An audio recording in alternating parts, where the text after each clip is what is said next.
takipçileri yönlendirsin. Tabii. Mesela filmlerde takipçiniz olacak.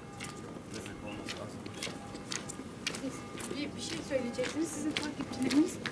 Onlar yüklenecekler. Sonra onunla ulaşamazsınız.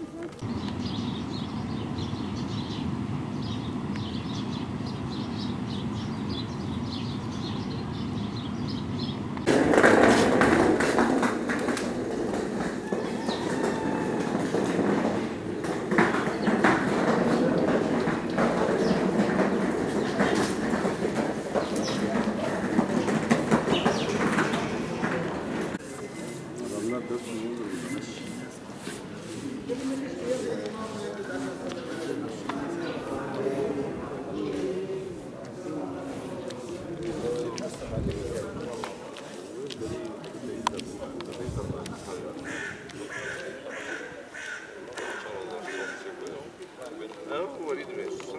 Yıllardır İsrail'in Müslüman'a ve Müslümanlara verdiği zarardan bahsediliyordu. Ama uzaktan sadece dinlemekle kalıyorduk. Gelip burada gördükten sonra insanların namaza bile izinle gittiğini, kimlik göstererek ancak girebildiklerini, bazen de kimliğin bile yetmeyip namaza izin verilmeden camiden uzaklaştırıldıklarını, camiye girmişlerine izin verilmediğine bir şahit olduk. Bu gerçekten çok çok zor bir durum. Bunun herkese bir ibret olması gerektiğini düşünüyorum. Herkesin İslam dinine sımsıkı sarılıp, İslam dininin gereği olan ibadeti, kardeşliği, uhveti bir an önce hayata geçirmesi ve İslam ümmetinin dirilişe, birliğe, beraberliğe ihtiyacının olduğunun haberinin artık yayılması gerektiğini ve bu konuda da herkesin üzerine düşeni yapmasını, özellikle de İslam ümmetinin şu anda liderleri olan lider ülkelerin bir araya gelip bu birliği, bu beraberliği sağlaması konusunda aralardaki o husumetleri kaldırmaları ve yeniden bir dirilişe ihtiyacı olduğunu hissediyorum. Gerçekten burayı görmekle anlatmak bir değildir. Müslümanların bu kadar kendi öz yurtlarında, öz memleketlerinde, üstelik böyle kutsal bir mekanda izinle namaza gelmeleri insanı gerçekten çok kötü ediyor. Allah bir an önce bu esareti, bu zulmü kaldırmayı nasip etsin bizlere.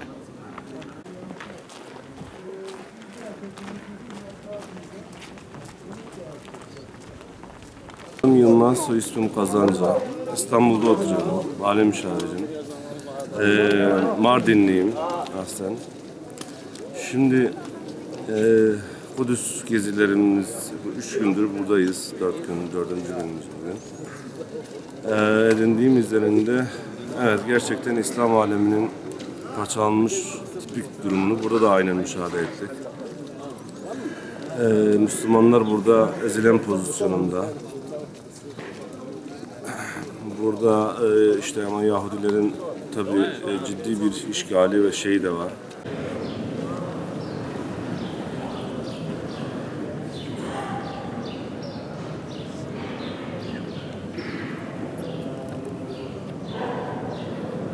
Mescid-i Aksa من ظلمة İsrail de ya em hatin ji bona em vada bin yani mevder merak dikir tabii ki yani merak diktim ama çavi xudit daha çıktı bu en azından gömçüne Türkiye Müslüman ve de mecvar anlatmışken mevacı yönlendirmiş bir gün inşallah Xuda yardımcı abi inşallah.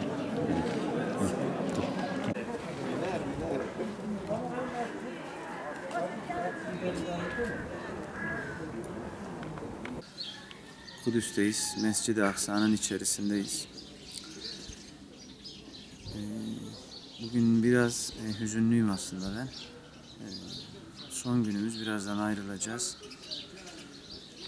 Burası ümmetin en önemli mekanlarından bir tanesi ve şu an esir. Yani esir bir mescidin içerisindeyiz. Ümmeti bekleyen, ümmetin ayağa kalkışını, dirilişini bekleyen bir mescidin içerisindeyiz. Yani buradaki insanların da bize emanet edilen bu mekanların da ümidi biziz aslında. Anadolu coğrafyası.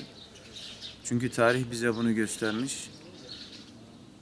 Buraya huzur ne zaman gelmiş? Selahaddin Eyyubi geldiğinde gelmiş. Buraya huzur Hazreti Ömer'le gelmiş. Buraya huzur Yavuz Sultan Selim'le gelmiş. Yani bugün bütün bu ümidi, ümmetin ümidini fark etmiş olan Siyonizm tedbirler alıyor. Ne gibi tedbirler alıyor? Dünyanın ümidi olmuş olan Anadolu coğrafyasındaki insanları sürekli birbirine düşürmüş. Bakıyorsunuz sağcı, solcu, Alevi, Sünni, son olarak yaşadığımız Kürt, Türk gibi. Ben buradan şunu ifade etmek istiyorum açık yüreklilikle.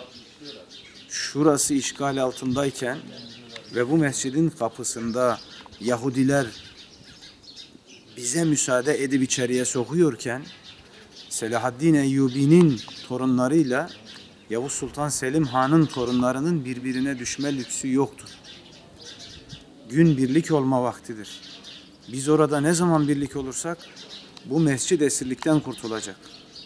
Ümmetin gözyaşları dinecek. Onun için ağır bir vebal altında olduğumuzu düşünüyorum. Rabbim bizi tekrar bir yumruk yapsın inşallah. Bizi tekrar bir beraber yapsın inşallah. Ve buraya Hazreti Ömer gibi gelebilmeyi, Yavuz Sultan Selim gibi gelebilmeyi, Selahaddin Eyyubi gibi gelebilmeyi Rabbim bizlere nasip eylesin inşallah. Teşekkür ederim.